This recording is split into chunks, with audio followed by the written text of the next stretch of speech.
The Heir by Kammi. Ewan knew he had to get out of here. He was suffocating in this room filled with politicians, suffocating from their expectations of him. He had been listening to his father drone on about state business for far too long. He hated state business. The lords were enthralled with his father's rambling.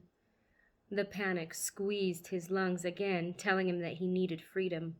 His thumb went instinctively to the mark above his brow. His thoughts tumbled in his head. He didn't deserve this mark. It should have gone to someone who wanted it. He never wanted it. He didn't want to rule an empire.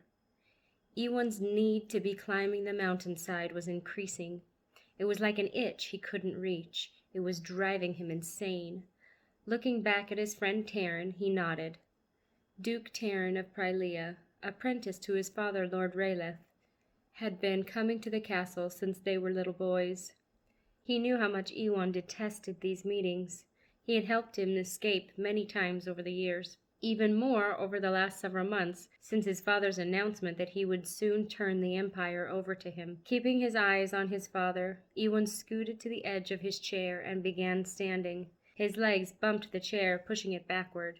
It scraped against the stone floor. A small screech resounded. He flinched, half standing, waiting for the lords to turn their dull eyes in his direction.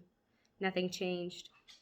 Thankfully, the apprentice chairs were off to the side. The lords, like usual, were not paying attention to the apprentices. They were now in a deep debate over some governing policy. He hadn't heard which one. It didn't matter. They were all the same to him. Ewan continued rising to his full height.